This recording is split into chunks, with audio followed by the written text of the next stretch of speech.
Vamos a comenzar entonces a hablar acerca de Jesús como Salvador. ¿Amén? Hoy es la clase que nos está tocando. Estamos hablando de Cristología. Hemos hablado de Jesús como hombre, Jesús como Dios, y hoy nos toca Jesús como Salvador. Es muy importante esta clase porque de acá también vamos a sacar principios fundamentales para evangelizar y para entender también mejor nuestra salvación, para entender la obra de Cristo. Si hay algo que el apóstol Pablo en su palabra les dice a una de las iglesias que fundó, es profundicen o traten de entender mejor su salvación. Y también es para nosotros, amén. Tratar de comprender, tratar de interiorizar, tratar de buscar más en profundidad y entender la obra de Cristo en nuestra vida, en nuestro corazón. Entonces vamos a hablar acerca de Jesús como Salvador. Y vamos a responder algunas preguntas que las ordené hoy en lista. Y la clase se va a ir desarrollando a través de ir respondiendo estas preguntas. Hemos oído y lo hemos leído en la Biblia que Jesús vino a salvar al mundo. Amén. Entonces hoy vamos a responder esta pregunta. ¿Qué nos pasó que es necesario que seamos salvados? Segunda pregunta. ¿De qué nos vino a salvar Jesús? 3. ¿Por qué es precisamente Jesús, Dios, que tiene que venir a salvar al mundo? 4. ¿A quién vino a salvar Jesús? Amén. Entonces vamos a empezar a hablar y a empezar a meternos y a entrar en esta primera pregunta. ¿Qué nos pasó que es necesario que seamos salvados? Pasamos a la diapositiva. Y vemos aquí, iniciando desde el Génesis, amén. Génesis 3, versículo 6, nos habla acerca de la caída. Si podés ponerlo, por favor, así tenemos contexto y podemos introducirnos mejor a entender. Y vio la mujer que el árbol era bueno para comer y que era agradable a los ojos y árbol codiciable para alcanzar sabiduría, y tomó de su fruto y comió y dio también a su marido, el cual comió así como ella.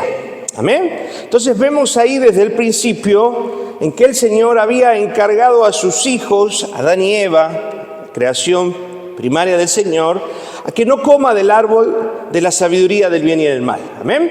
Pero Eva, en un momento de la historia, se vio tentada por la serpiente que representa a Satanás, que es Satanás, amén, y convence a través de la mentira y el engaño, buscando en su corazón también la codicia y el deseo de ser como Dios, amén.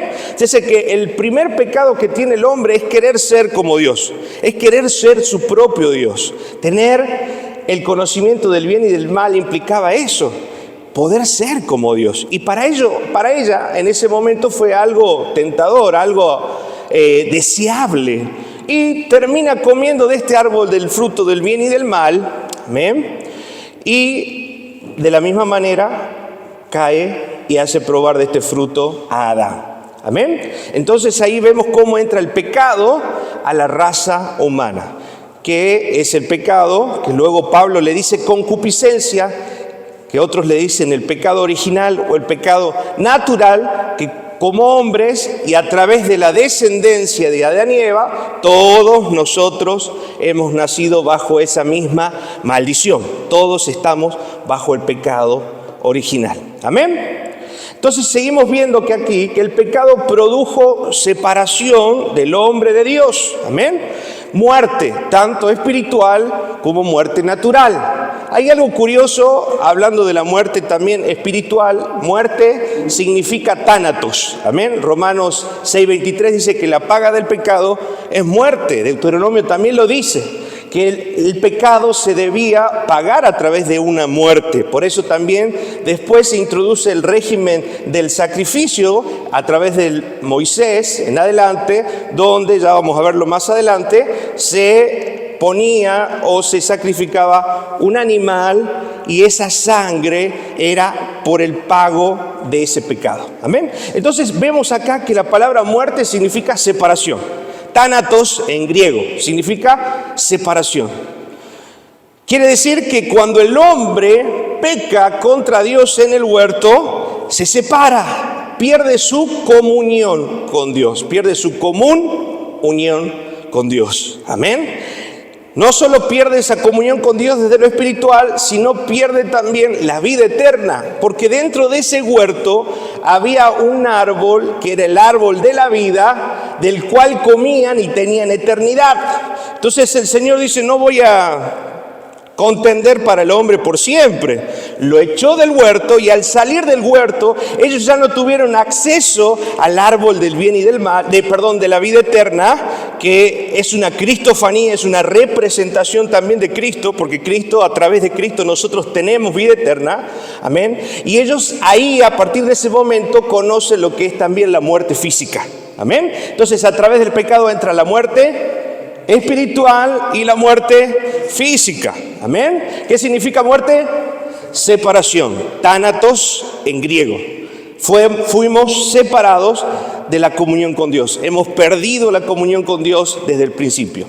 Si Adán y Eva pecaron, habiendo sido creados en perfección, todos nosotros también lo hubiéramos hecho, ¿verdad? Seguramente.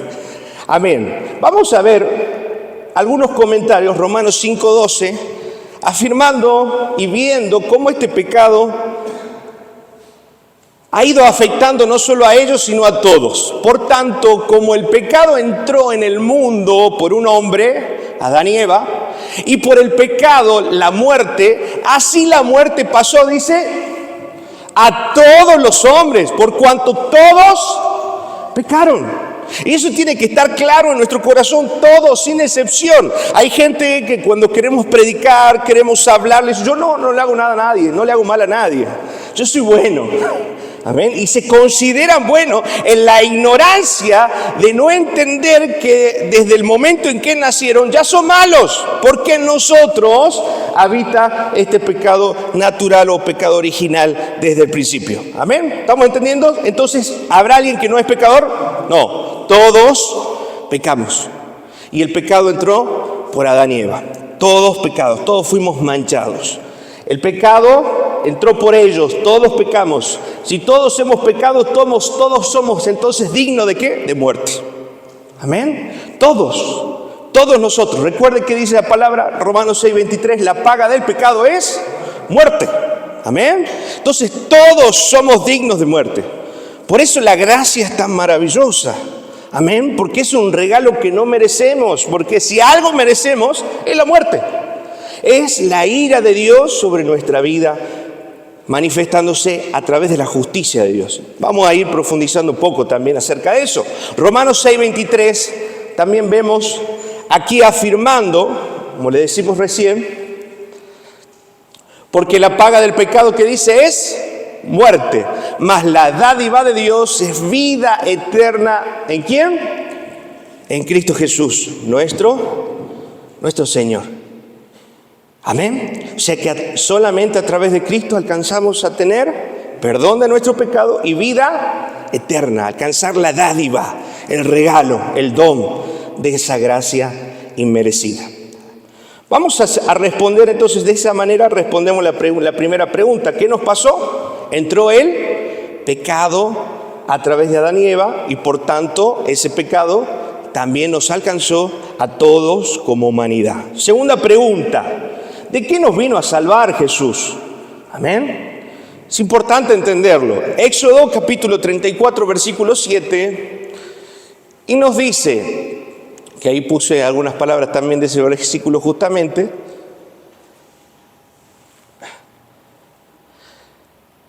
Que guarda misericordia a millares, hablando del Señor, y perdona la iniquidad, la rebelión y el pecado, y que de ningún modo tendrá por inocente ¿a quién? Hablando del Señor. Amén. En eso se manifiesta la justicia de Dios. ¿Qué es la justicia de Dios? Darle a cada uno lo que merece. Amén. Dios es justo y le da a cada uno lo que merece. Entonces, ¿de qué nos vino a salvar el Señor? Seguimos respondiendo esta pregunta. Somos culpables porque hemos pecado. Dios es justo y debe condenarnos o separarnos de Él. Amén. Como consecuencia de esa maldad, debemos nosotros, o hemos recibido, esa separación o muerte espiritual. Entonces, Cristo vino a salvarnos de la ira de Dios. Entonces, ¿de qué vino a salvarnos Jesús? De la justa ira de Dios, de la ira que nosotros merecemos por ser pecadores. Amén. Entonces, lo único que merecemos nosotros, ¿qué es? La muerte y la ira de Dios. Amén. Entendiendo que Dios es un Dios justo y le da a cada uno lo que merece. Entonces, vemos ahí el obrar de la gracia, el cual el Señor nos alcanza, nos cubre y nos redime y nos saca de esa ira, nos justifica, y a través del precio pagado por Él nosotros hoy somos justificados. O sea que ya la ira de Dios va a pasarnos por alto, como pasó en la primera Pascua, en el Éxodo. Amén. ¿Recuerdan ese evento del Pesaj, la primera Pascua del Éxodo, donde las familias debían pintar los linteles con sangre, y esa sangre, y el ángel de la muerte iba a ver que era una de las plagas que estaba recibiendo Egipto, iba a matar a los primogénitos, pero al ver el ángel de la muerte, la sangre en el lintel, iba a pasar por alto esa casa. Amén. Porque eso significa Pesaj. Pascua, Pesaj, significa pasar por alto. Amén. Iba a pasar por alto y no iba a matar el primogénito. O sea que desde ese momento ya se estaba representando el sacrificio de Cristo. Amén. La muerte del Cordero que estaba muriendo en lugar o en intercambio de ese hijo primogénito, del cual el Señor le perdona la vida al pintar el lintel con la sangre. ¿Se entiende? Amén. Entonces, desde el principio ya vemos ahí cómo se iba a manifestar la obra de Cristo. Vemos también entonces esto. Cristo entonces vino a salvarnos de la ira de Dios contra el pecado. Romanos 5:9, perdón. Dice, pues mucho más, estando ya justificados en sangre, por Él seremos, ¿qué dice? Salvos, ¿de qué? De la ira de Dios. ¿Ustedes están entendiendo?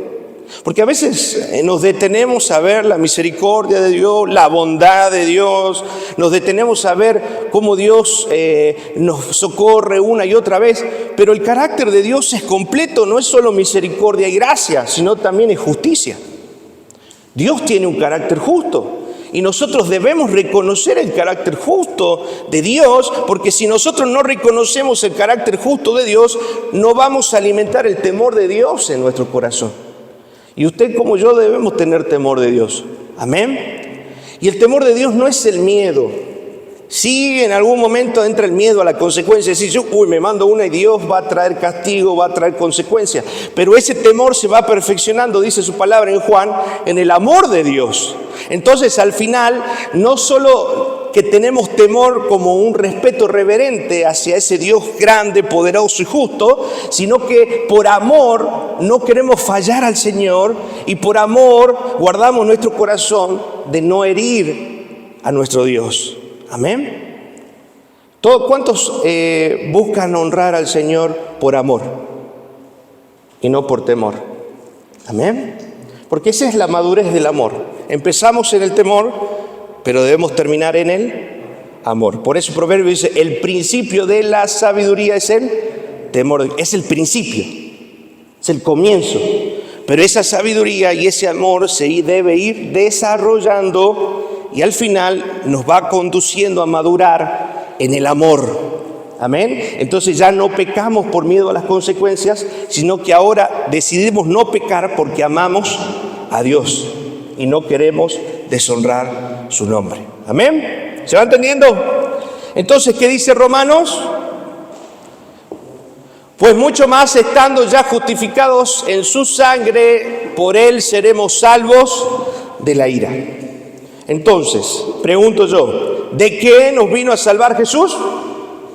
De la ira de Dios. De la ira justa, le digo yo, ¿no? Porque es lo que merecíamos. La justa retribución para nosotros por nuestro pecado es la ira de Dios. Amén. Gracias. ¿Cuánto le dan gracias al Señor? que nos libró de su ira. Tremendo. Nosotros no cabe todavía la magnitud de lo que es la ira de Dios. Amén.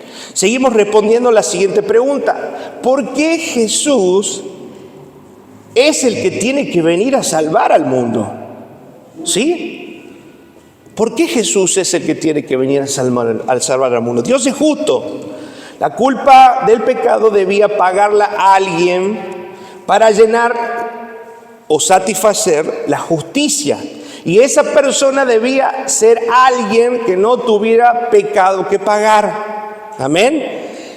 Si vimos ya desde el principio, en Romanos nos grafica esta situación, por cuanto todos pecamos, estamos destituidos de la gloria de Dios, no hay nadie bueno, no hay nadie que busque hacer lo bueno, no hay nadie que sea santo, amén. Eso quiere decir que un hombre común y corriente como nosotros no podría haber pagado el precio. Por eso Dios tuvo que engendrar por medio del Espíritu una virgen, que es instrumento del Señor, para poder tener de ese fruto, no de la simiente humana, sino de una simiente divina. ¿Amén? Y cuando hablamos de simiente, hablamos también, hablando biológicamente, de un semen, ¿no? Porque para que se pueda producir la vida, debe haber un óvulo y un espermatozoide. Esta es puede ser de mi teoría o comentario con respecto a esto. ¿Amén? Entonces vemos ahí que hay música de fondo.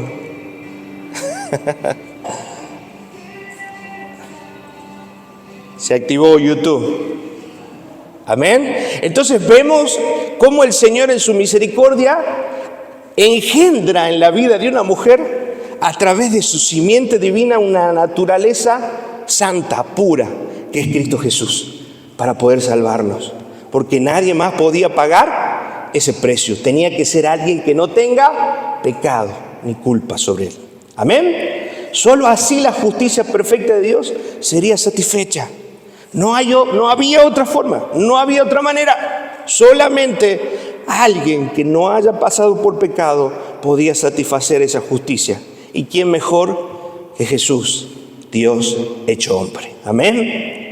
Jesús, que es Dios, vino al mundo y vivió una vida sin pecado. Segunda de Corintios capítulo 5, 21. Jesús no pecó. Contra toda herejía, ¿sí?, que se ha querido levantar en estos últimos años, de decir que Jesús pecó, esto desmiente totalmente y es inspiración del Señor. Al que no conoció, ¿qué dice? Pecado. Por nosotros lo hizo pecado, para que nosotros fuésemos hecho justicia de Dios en él. Amén. Eso quiere decir que Él se volvió pecado. Sin pecado, Él tomó y cargó nuestro pecado sobre nuestra vida. Y sucede algo tremendo. ¿Se acuerdan ese momento en el Getsemaní donde Él le dice: Padre, si es posible, pasa de mí esta copa, no sea como yo quiera, sino sea tu voluntad? Él en ese momento, y lo vuelvo a decir, no estaba sufriendo o no estaba temiendo por el dolor que iba a sufrir en lo físico. ¿Saben lo que Él estaba realmente lamentándose? De que en ese momento donde Él iba a cargar todo el pecado del mundo, iba a perder la comunión con Dios. Dice que en ese momento, su palabra, el Padre dio vuelta su rostro. ¡Qué tremendo! Tanto valor tenía para Jesús la comunión con Dios. Y ese mismo valor, si nosotros queremos ser sus discípulos, tiene que tener para nosotros no perder la comunión con Dios. A veces un pequeño pecado que guardamos en nuestro corazón, una mala contestación, un mal gesto, ya nos está apartando de la comunión con Dios. Realmente yo te pregunto hoy, como hijo de Dios, ¿te duele perder la comunión con Dios? ¿O es algo más que, como fue por gracia, no me costó, no lo estamos valorando? Amén. Pero a nosotros nos tiene que doler, porque no nos dolió y nos costó a nosotros, lo pagó Cristo en la cruz. Alguien tuvo que morir por tu pecado y por mi pecado para que podamos tener comunión. Alguien tuvo que morir. Amén. ¿Será que podamos valorar más esa comunión con el Señor y no perderla por cosas insignificantes? Amén. Valoremos nuestra comunión con el Señor, cuidemos esa relación preciosa. Entonces vimos ahí en 2 de Corintios que Él se hizo pecado. ¿Para qué? Para que fuésemos hechos justicia de Dios en Él, para que fuésemos nosotros justificados. Amén. ¿Qué significa ser justificados? Cambiar de estado, dejar el estado de culpabilidad a pasar a ser justos. Una cosa es inocente y otra cosa es justo. Porque el inocente quizás cometió algún pecado alguna vez por ahí. Pero ser justo es totalmente inocente. Amén. ¿Y sabe qué es tremendo? Que cuando la palabra de Dios, Pablo dice que en Cristo Jesús dice que todas las cosas fueron hechas. ¿Cómo fueron las cosas hechas? Nuevas. ¿Sabe qué quiere decir eso? Que cuando el Señor entró a tu vida, borró todo tu pasado. Todo tu pasado. Si vos estuviste viendo, haciendo, pecando en algún momento de tu historia, cuando llegas a Cristo Jesús, para vos, para Cristo, nunca estuviste en ese lugar. Nunca cometiste ese pecado. Cristo se olvidó totalmente de tu maldad. Cristo la sepultó en el fondo del mar. Malaquías habla de eso. Dejó nuestros pecados bajo el fondo del mar. Nunca más se acordó de nosotros, de nuestra maldad. Y ese es el perdón de Dios. Él no vuelve a recordar. Amén. Entonces ese también tiene que ser nuestro perdón. No vuelvas a recordar. Si realmente perdonaste a tu corazón, no vuelvas a recordar. Perdoná. Perdoná como Cristo lo hace. Amén. Seguimos avanzando entonces, respondiendo esta pregunta. Entonces, solamente Cristo podía haber pagado ese precio para salvarnos. El sistema de sacrificios del Antiguo Testamento apuntaba a Cristo. Los animales sacrificados debían ser perfectos para que Dios aceptara ese sacrificio. ¿Se acuerdan? Ese animal no debía tener ninguna mancha. Debía ser inmaculado, sin mancha, sin imperfecciones. Lo tremendo de todo esto es hasta que no podían ser paro, tenía que ser de un solo color completo. Mira hasta qué detalle. Dice que los sacerdotes hasta revisaban sus testículos y estaba completo realmente, literalmente completo, y era un sacrificio perfecto. Amén. Por eso nosotros no podíamos pagar ese precio. Él fue el único perfecto entre nosotros. Amén. Ahora, por esto Jesús es llamado en el Nuevo Testamento por Juan el Cordero de Dios que quita el pecado del mundo. Él vino a reemplazar esos corderos sacrificados, dice el libro de Hebreos, murió por nosotros y su sacrificio fue una vez y para siempre. O sea que ya no, como dijimos la vez pasada también, no necesitamos más sacrificio de animales, ni otro rito para poder purificarnos. Solo la sangre de Cristo y la cruz de Cristo limpia nuestro corazón, santifica nuestras vidas, nos justifica, amén, y nos da vida eterna. Solo a través de el sacrificio de Cristo. Ningún hombre podría cumplir el estándar de santidad de Dios. Era necesario la venida de Jesús, Dios mismo, que era el único que podía cumplir la ley perfecta de Dios. Amén. ¿Vamos entendiendo hasta ahí? Vamos a ver algo ahora muy interesante para que podamos comprender que realmente no es porque yo quise soy salvo. Realmente la gracia de Dios nos alcanzó. No es porque yo un día decidí seguir a Jesús y mi decisión y mi libre albedrío. No, fue la gracia de Dios alcanzando tu corazón. Vamos a ver las condiciones luego de la caída. ¿Cómo quedamos de afectados? Vamos a ver algo interesante hoy. Las expresiones que usa la palabra son fuertes, pero nos dan una idea de la seriedad del pecado para Dios. De acuerdo a la palabra de Dios, después de la caída nosotros somos, Romanos 5:10, enemigos de Dios. Amén. Porque si siendo enemigos de Dios fuimos reconciliados con Dios por la muerte de su Hijo, mucho más estando reconciliados seremos salvos por su vida. Entonces, ¿cómo quedamos después del pecado y a través del pecado original? ¿Cómo quedó nuestra condición? Enemigos de Dios, literalmente, enemistados con Dios. Había entre nosotros conflicto. Otro versículo en Colosenses dice, éramos enemigos de Dios en nuestra mente. O sea que nuestra mente pensaba todo lo contrario a Dios. Nuestros deseos, nuestra voluntad, todo fue afectado por ese pecado en nuestra mente y éramos literalmente en todo sentido enemigos de Dios. No había paz entre nosotros. Amén. Por eso Isaías dice, el castigo de nuestra paz fue sobre él y por su llaga fuimos nosotros curados. Amén.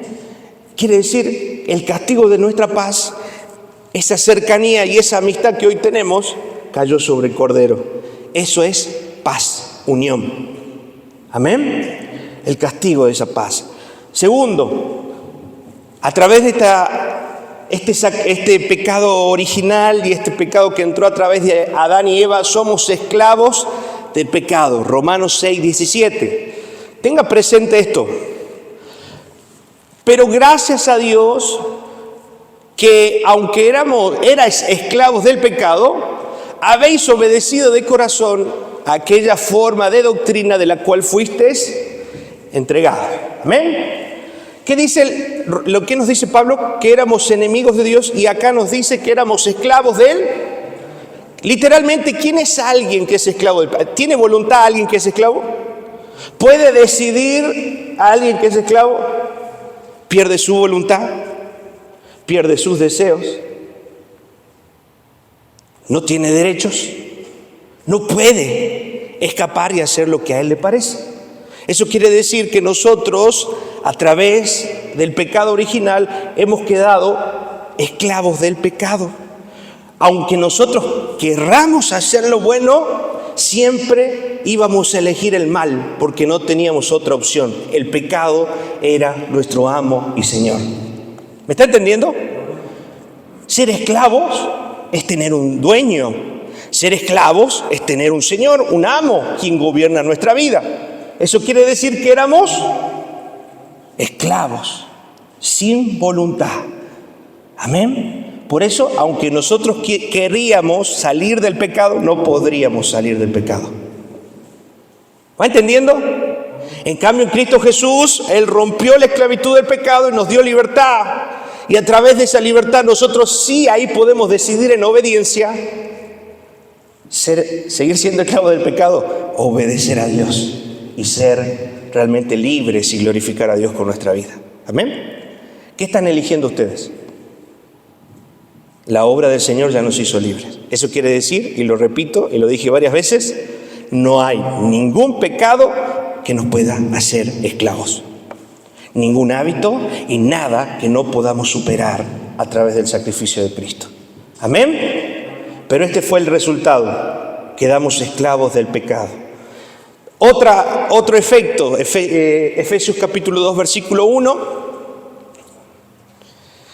Y Él os dio vida a vosotros cuando estabais separados en vuestros delitos y pecados. Amén. ¿Qué estábamos? Separados, tánatos, muertos en nuestros delitos y pecados. No podíamos tener comunión con Dios, estábamos muertos. Amén. Y Romanos 3:23, vamos a leer este famoso versículo: por cuanto todos pecados estamos destituidos de la gloria de Dios. Eso significa dos cosas. Primero, que somos incapaces de manifestar la imagen, que es la gloria de Dios. Somos incapaces, estando en este pecado original, somos incapaces de manifestar en nosotros la gloria de Dios, el carácter de Dios, los atributos de Dios. Amén. Somos incapaces. Y también somos incapaces de recibir o estar en esa gloria postrera, hablando de la salvación. Amén. Eso quiere decir, por cuanto todos pecamos, estamos destituidos de la gloria de Dios, no tenemos salvación y somos incapaces de manifestar ¿qué? La imagen, el carácter de Cristo. Amén. Entonces, ¿qué resultado nos dejó el pecado? Somos enemigos de Dios, somos esclavos del pecado, estamos muertos y estamos destituidos de la gloria de Dios, incapaces de poder manifestar el carácter de Cristo. Amén. ¿Qué efectos, no? ¿Se dieron cuenta cómo estábamos? Totalmente perdidos y desahuciados. Amén. Estas expresiones nos hablan de la dificultad que tiene el hombre de buscar a Dios. Por mérito propio es imposible buscar a Dios. ¿Me está entendiendo por qué es imposible? Lo repaso de vuelta. ¿Por qué es imposible buscar a Dios? Porque somos enemigos de Dios, somos esclavos del pecado, estamos separados, estamos muertos, y era imposible para nosotros poder manifestar su gloria o buscar algo. Es imposible para nosotros. ¿Cómo es posible que el ser humano, estando en esta condición, busque a Dios? Es por esto que vamos a ver Romanos capítulo 3, versículo 10 al 12. Y mire para que pueda entenderlo mejor. Como está escrito, no hay justo ni aún. Mire, ¿no? ¿Hay algún justo? ¿Hay algún bueno entre nosotros por mérito propio? Imposible. Versículo 11. No hay quien entienda. No es que yo decidí buscar a Dios un día. Mentira. No hay quien entienda. Nadie entiende. Nadie tiene la voluntad de acercarse al Señor por su propia fuerza. Mire, no hay quien busque a Dios. ¿Me está entendiendo? Nos alcanzó la gracia de Dios, hermano. Es tremendo comprender que no es por nuestra fuerza, por nuestra voluntad. Alguien puso el deseo en nuestro corazón. Por eso una de las traducciones de la palabra gracia es intervención de Dios en la mente del hombre. Alguien tocó en nosotros y puso el deseo de buscar a Dios, puso el deseo de arrepentirnos, puso el deseo de acercarnos a su presencia, porque por nuestra naturaleza estábamos muertos, éramos pecadores, estábamos destituidos, enemigos de Dios. La gracia de Dios nos alcanzó.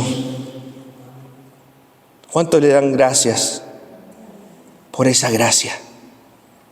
Para nosotros era imposible. Versículo 12. Todos se desviaron, a una se hicieron inútiles. No hay quien haga lo bueno, no hay ni siquiera uno.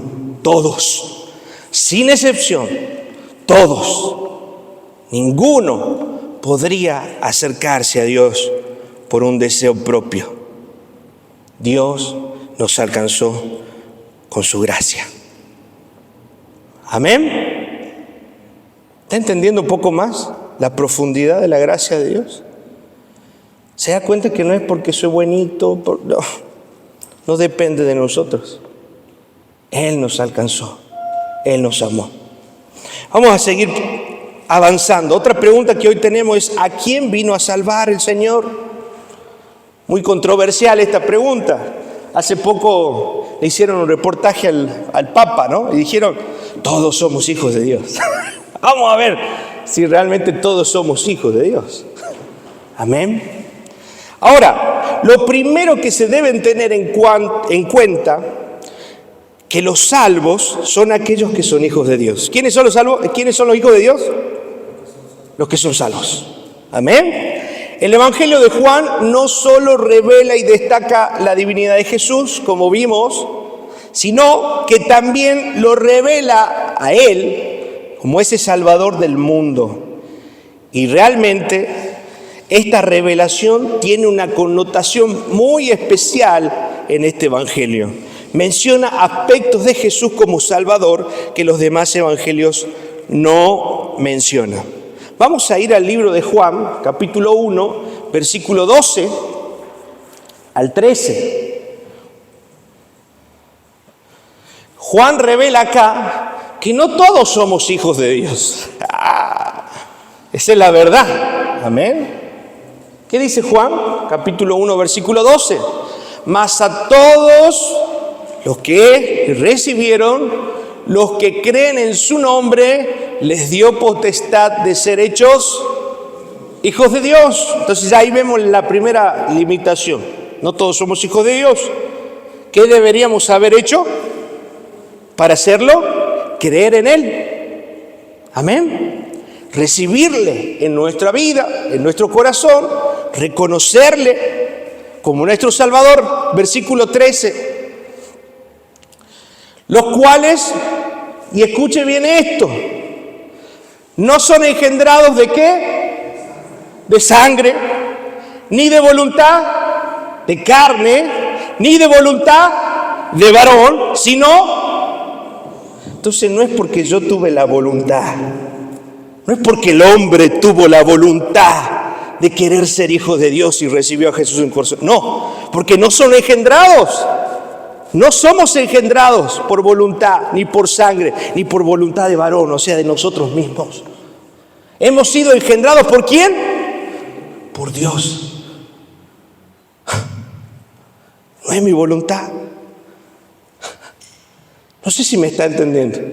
Los que venimos por ahí de un contexto pentecostal, creemos mucho en esto del libre albedrío, pero al leerla en profundidad la palabra nos rompe el esquema y nos mueve el piso. La verdad de la revelación de la palabra de Dios es esta. Somos salvos por gracia, no por nuestra voluntad, sino por voluntad de Dios. ¿Cuánto le dan gracias a Dios por haberle conocido, por haber despertado a la realidad espiritual de necesitar un Dios, de necesitar un Salvador, por haber creído? Amén. Seguimos avanzando, diapositiva en esa que estábamos.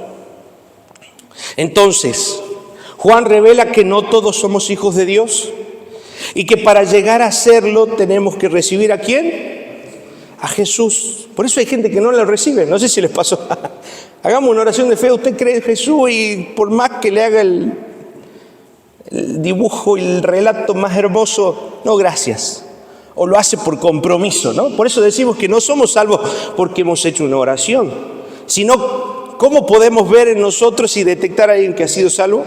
Porque manifiesta los frutos del Espíritu. Alguien que realmente está salvo manifiesta el fruto del Espíritu en su vida.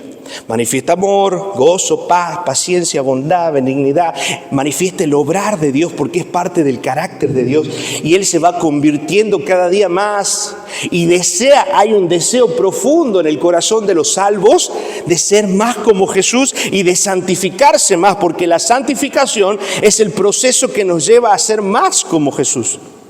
Amén. Entonces, si usted no está teniendo este deseo en su corazón de ser como Jesús, probablemente esté siguiendo solamente una religión y no realmente se ha conectado o se ha encontrado con el verdadero Dios. Amén. Mire esto. Seguimos avanzando. Entonces ahí déjame que seguimos leyendo. Juan capítulo leímos 12 al 13. A los que le recibieron les dio derecho de ser, ¿qué dice? Llegar a ser hijos de Dios. Vamos a ver qué implicaciones tiene esto de ser hijos de Dios. Primero les pregunto, ¿quedó claro? ¿Todos somos hijos de Dios? Si no, los que le recibieron. ¿Y quién puso ese deseo en el corazón? Dios, porque no es voluntad de hombre ni de sangre. Amén. Si no es voluntad de Dios, el cual engendra en nosotros la salvación y la gracia. ¿Va entendiendo? Amén. ¿Qué implica ser hijos de Dios? Pusimos, no todo el mundo es hijo de Dios. El ser hijo de Dios requiere la aceptación de Jesucristo como Señor y como Salvador. ¿Sabe que lamentablemente dentro de la iglesia no hay un verdadero entendimiento de lo que significa que Jesús sea nuestro Señor y Salvador? Muchos le han recibido como Salvador. Dicen, ay, sí, es mi escape, es mi salvavidas. Sí, Él es mi Salvador. Para muchos Jesús es su Salvador, pero no es su Señor. Entender que Jesús es nuestro Salvador y nuestro Señor es entender el Evangelio completo. Muchos se paran y se quedan con Jesús Salvador. Ay, gracias Señor, vos me salvás del infierno, me das, sos mi protector, sos mi proveedor. Y hermoso, pero no te quedes con una parte del Evangelio. Él es tu Salvador y Él es tu Señor. Amén. Y cuando decimos que Jesús es nuestro Señor, es porque ya no decido yo, ya no pienso yo, sino que ahora Cristo vive en mí y ahora busco la voluntad de Dios porque Él es mi dueño. Eso significa Señor. La palabra Señor significa en hebreo Adón. Adón, que viene de Adonai, Señor. Él es el amo y dueño de nuestra vida. Cuando entendemos que Él es nuestro Señor, le decimos al Señor como Cristo dijo: no es como quieras, Señor, sino hágase tu voluntad en mi vida. Y ahí nos toca morir a lo que queremos, morir a lo que deseamos, morir a lo que pensamos, rechazar sueños personales, rechazar metas personales, rechazar propuestas que nos agradarían en la carne, pero nuestro Señor nos está diciendo no, y nosotros hacemos caso a nuestro Señor. Él ha tomado el dominio de nuestra vida. Eso es entender que Cristo es nuestro Señor. Amén. Y a veces nos queda grande cuando oramos y decimos: Señor, ayúdame, Señor. Mentira. ¿No está haciendo Señor de qué? Yo me imagino al Señor, ¿no? Diciéndonos, hace lo que quiere y me dice: Señor, no está entendiendo el Evangelio completo. Se ha quedado con una parte. Por eso venimos al discipulado, porque hay veces que en el culto nos queda corto el tiempo para profundizar en estas cosas, para entender realmente lo que es ser cristiano, ser un hijo de Dios. Amén. Yo te pregunto hoy, ¿vas a dejar que el Señor no sea solo tu Salvador, sino sea tu Señor? Amén. Porque si no, no te puedo garantizar la salvación. Lo hermoso de esto es que cuando dejamos que Él sea nuestro Señor y rendimos totalmente nuestra voluntad a Él, viene una seguridad de esa salvación y viene un gozo por hacer la voluntad de Dios. Juan dice que el gozo de Dios sea cumplido en nosotros por caminar en su voluntad. Amén. ¿Cuántos quieren experimentar el gozo de Dios por caminar en su voluntad?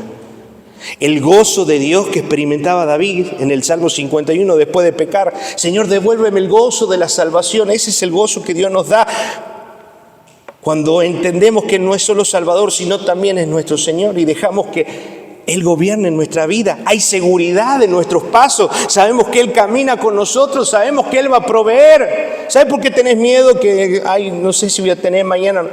Porque no estás dejando que Dios sea tu Señor. Por eso el Salmo 23 dice: Jehová es mi pastor, nada me faltará. Pero si realmente Jehová es tu pastor, si Jehová no es tu pastor y vos haces lo que querés y sos una cabrita que anda saltando de acá para allá haciendo lo que se le viene a la mente, realmente Jehová no está siendo tu pastor, entonces vas a dudar de la provisión de Dios. Pero cuando Jehová es tu pastor, no vas a dudar de la provisión, de la protección de tu Dios. Amén. Amén.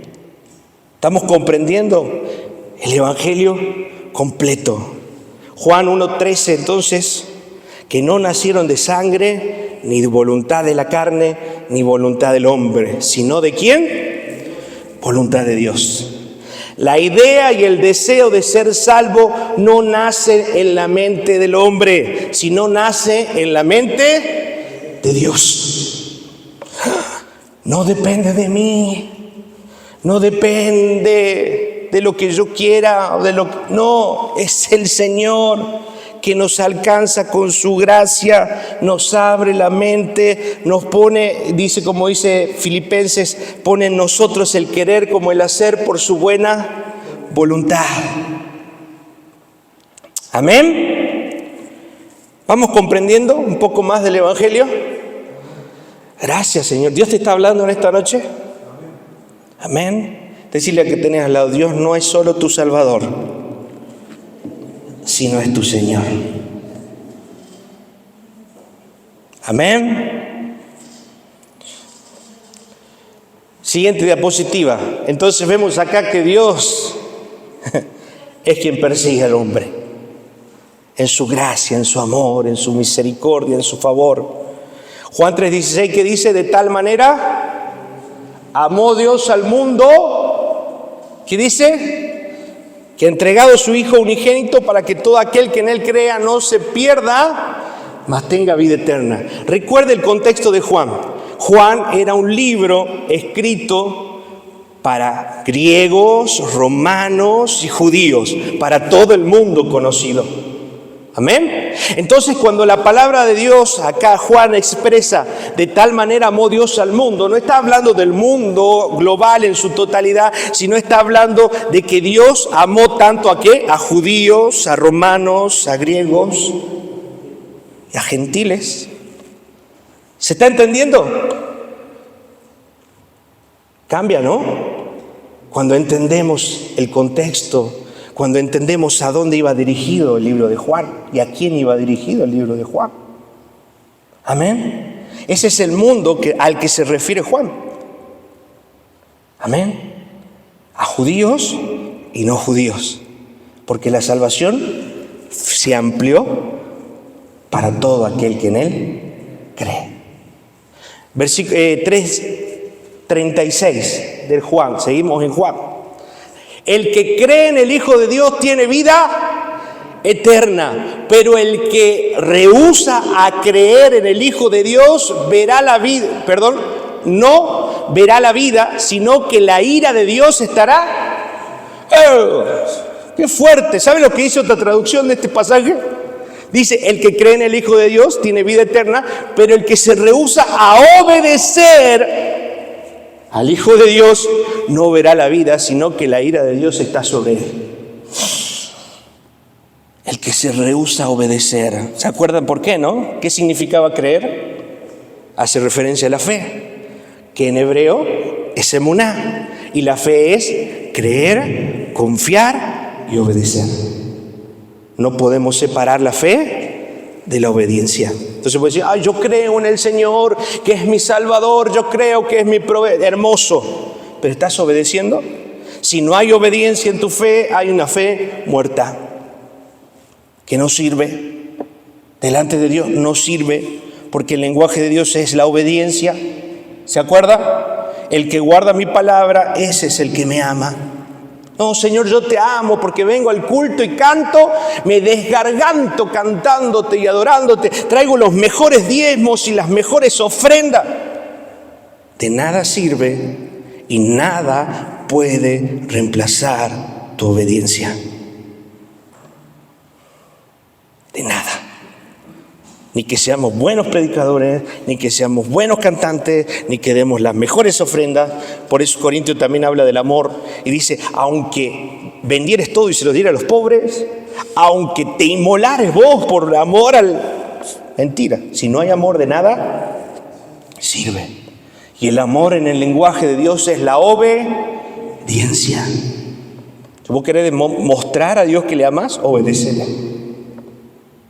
Amén.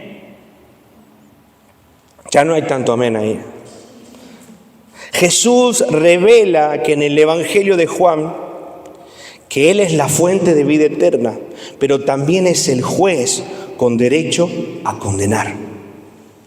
En ese pasaje que vimos, el que no obedece, el que rehúsa, amén, a creer en el Señor, otro pasaje dice: ya ha sido condenado.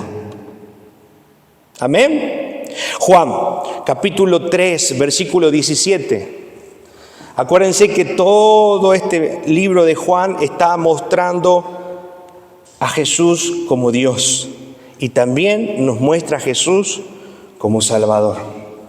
Amén.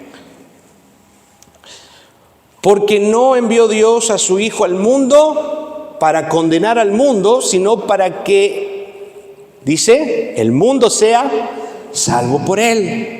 Esa es la primera intención. En su primera venida, Cristo viene con ese propósito, manifestarse como el Salvador de los hombres. Amén. Pero en su segunda venida vendrá como ¿qué? Como juez, a juzgar y a condenar nuestras obras. Amén. Entonces no se olvide, no se quede con una parte del Evangelio. Él es nuestro Salvador y nuestro Señor. Amén. Juan 18, el siguiente versículo. El que en él cree, ¿qué dice? No es condenado.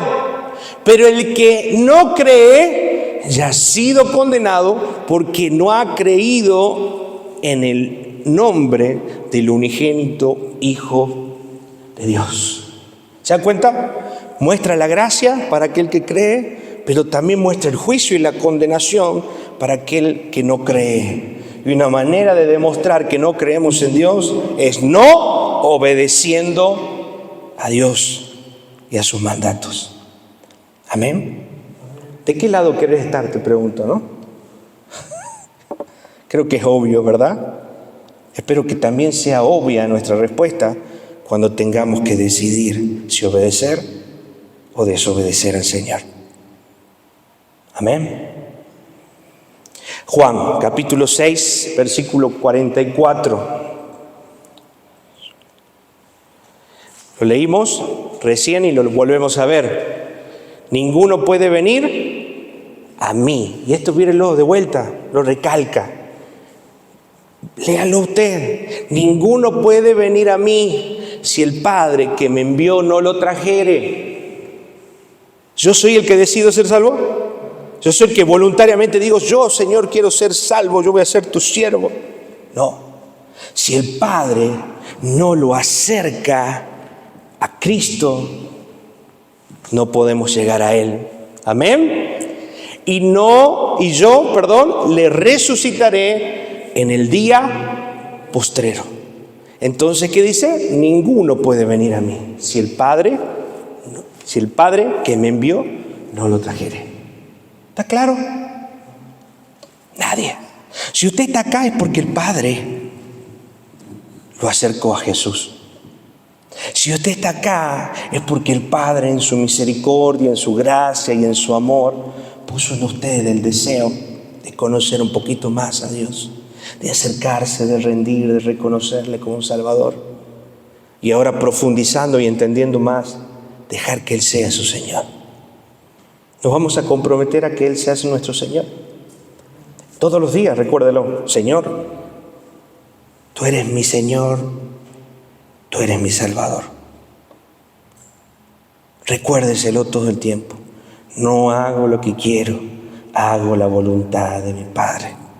El mismo Cristo se sujetaba al Padre. Y Él decía, yo no hago lo que quiero, sino hago lo que mi Padre me dice que haga. ¿Quiénes somos nosotros para no sujetarnos a la voluntad de Dios? El primer pecado. ¿Cuál era el primer pecado? Querer ser nuestro propio Dios. O el orgullo. Creer que mis planes son mejores que los planes de Dios. Creer que mi voluntad es mejor que la voluntad de Dios. A ver, levante la mano aquel que caminó haciendo su voluntad. ¿Cómo le fue?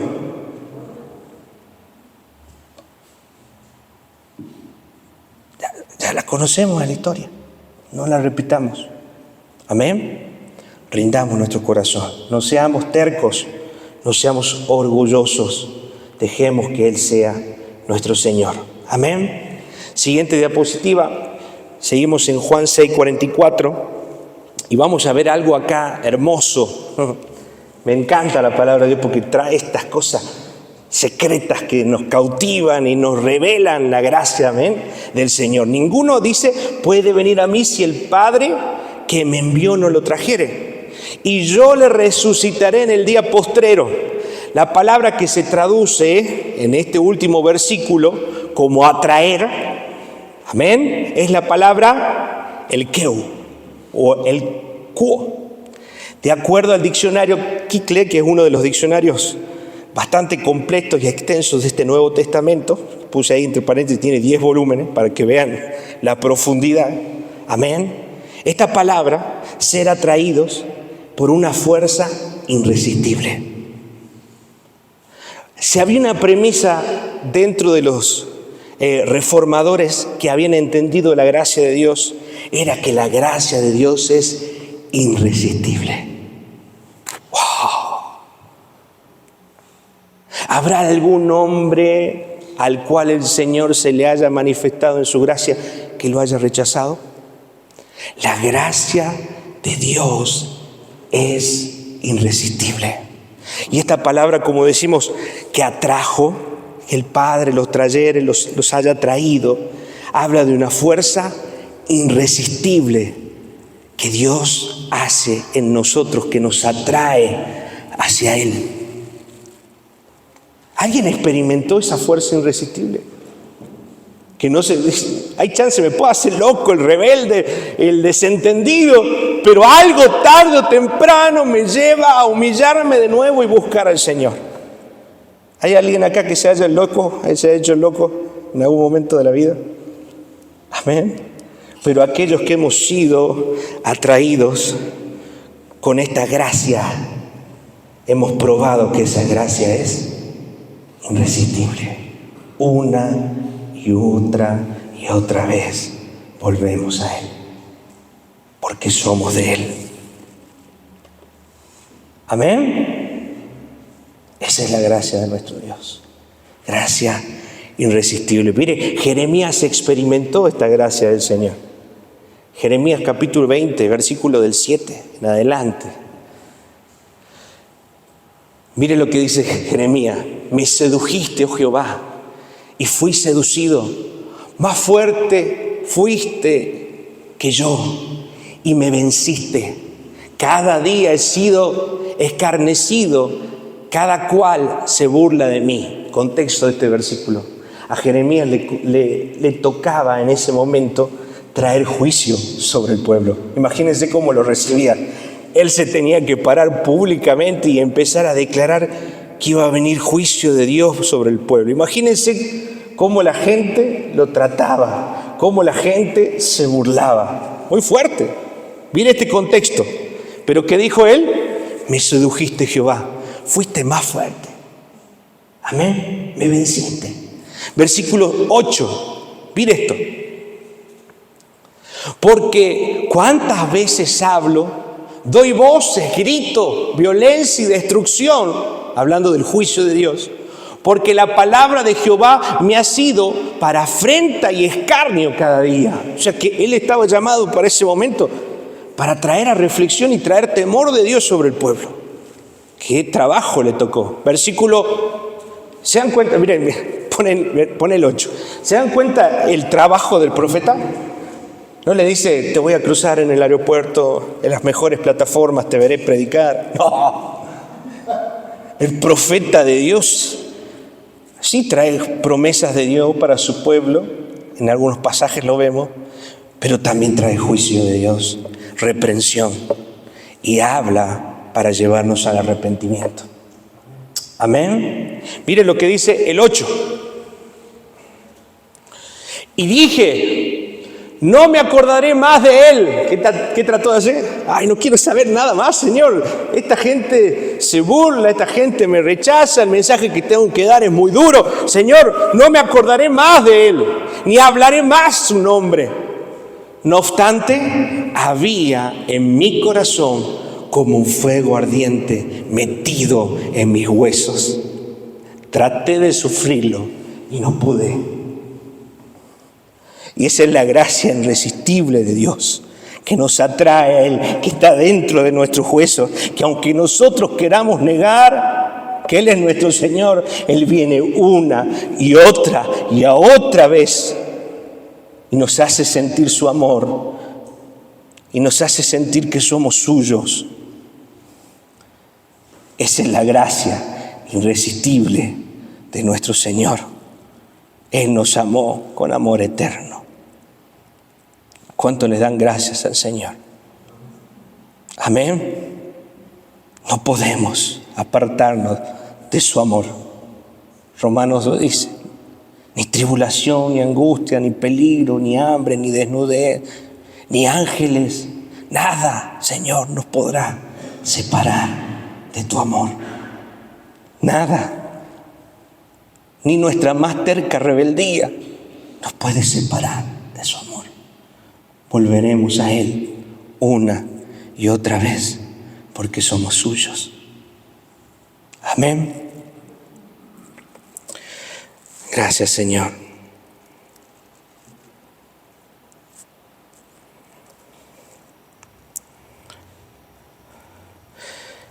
Siguiente diapositiva. Mire qué hermoso esto. Dios orquesta circunstancias en nuestra vida que de una u otra forma nos llevan a los pies de Jesús. Pues digo, podías ser el loco, te podías ser el desentendido, te puedes hacer el que acá no pasó nada, pero esa gracia de Dios una y otra vez va a producir circunstancias, va a producir situaciones en las cuales te veas encerrado y con una única salida, volver a los pies de Jesús. ¿A cuántos le pasó eso? Y nos sigue pasando, porque nuestro corazón de vez en cuando se quiere rebelar, quiere hacer lo suyo. Pero Él una y otra vez nos atrae a los pies de Jesús. Amén. Este evangelio revela que Dios Padre hace la elección y que es Él quien abre el corazón de los hombres para creer la verdad de Jesucristo. ¿Quién abre el corazón? El Señor. Juan, capítulo 6, versículo 37. Todo lo que el Padre me da, ¿qué dice? Vendrá a mí. Y al que a mí viene, no le echo fuera. Versículo 39. Y esta es la voluntad del Padre, el que me envió, que de todo lo que me diere, ¿qué dice? No pierda yo nada, sino que lo resucite en el día postrero. ¿A Dios se le pierde una oveja? No. Hemos sido comprados con un precio tan valioso, tan costoso, que el Padre nos entregó a Él, y lo que fue puesto en las manos de Jesús no se va a perder. Mire qué promesa. No estoy hablando de siempre salvo y cosas de estas. Estoy hablando de la seguridad de nuestra salvación. Amén.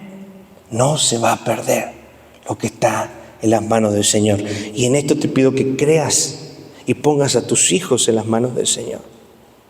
Que pongas a tu familia en las manos del Señor. Que le digas: Señor, alcanza a mi hermano, alcanza a mi hermana, alcanza a mi hijo, Señor, con tu gracia. Porque ya me cansé de hablar, me cansé de decir: Señor, pero si vos no sos el que lo atrae, nadie lo va a atraer a ti.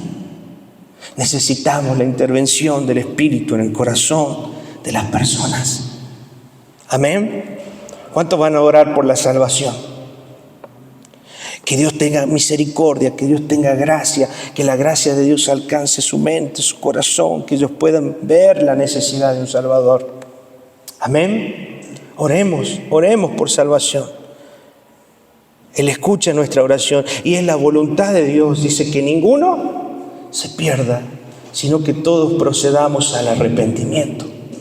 O sea que orar por salvación está dentro de la voluntad de Dios. Debemos orar. Amén. Debemos orar por salvación. Gracias, Señor. ¿Te está hablando el Señor? Amén. Esta verdad queda afirmada de nuevo durante la última cena del Señor que Él tuvo con sus discípulos en Juan 17, capítulo 2, 6 y 9. Amén. Vamos a leerlo. Como le has dado potestad sobre toda carne para que dé mi vida eterna a los que, ¿qué dice? A todos los que le diste. Amén.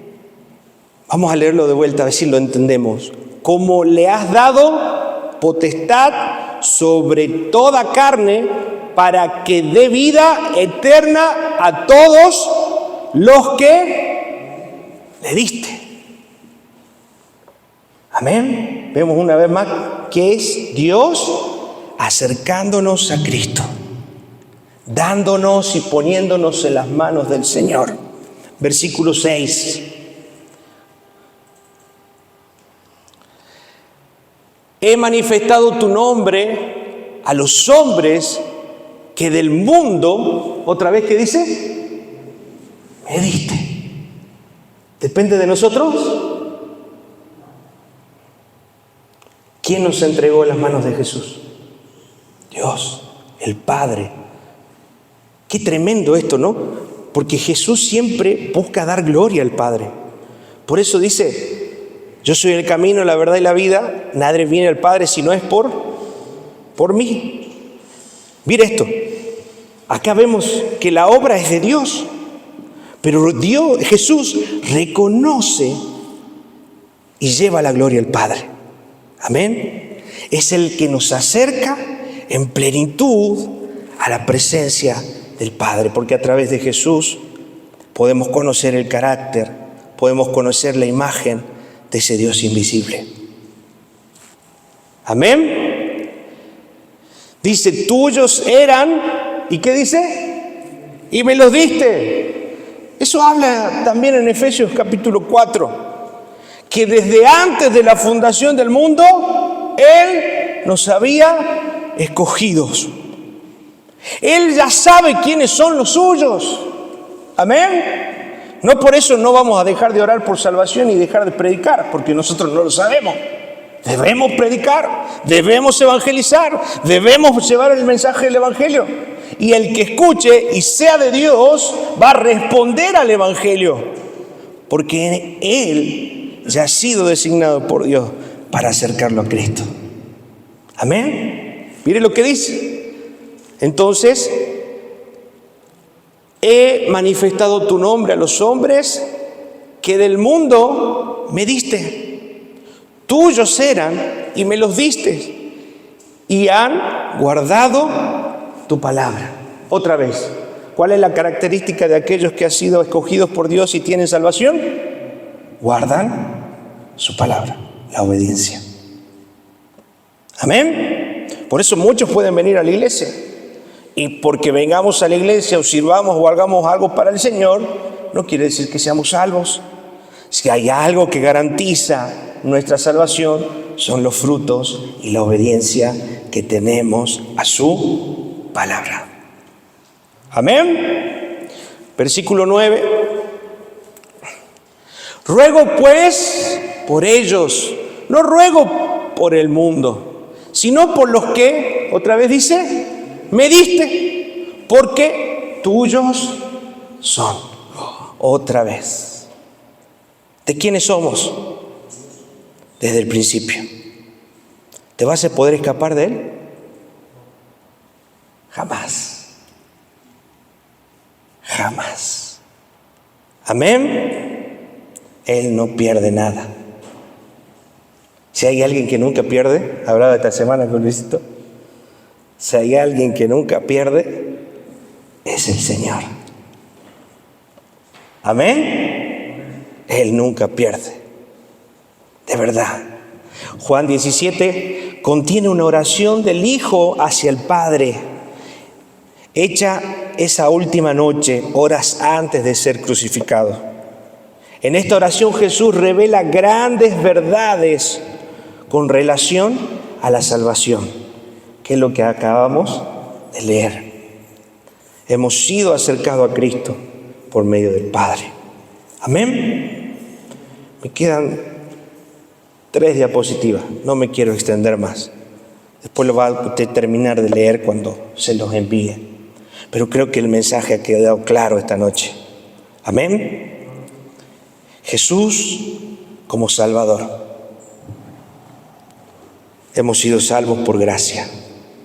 No hemos sido salvos por nuestra decisión. Era imposible para nosotros acercarnos a ese Dios justo. Era imposible para nosotros decidir seguirle y obedecerle. ¿Cómo estábamos antes? Muertos, enemigos de Dios, separados de Dios, esclavos del pecado. Amén. Pero Él pagó el precio porque solo Él era capaz de pagar el precio por nuestro perdón. Porque Él nunca, o en Él nunca se halló pecado. Amén. ¿Cuánto le dan gracias al Señor por nuestra salvación? Amén. Vamos a orar, si les parece.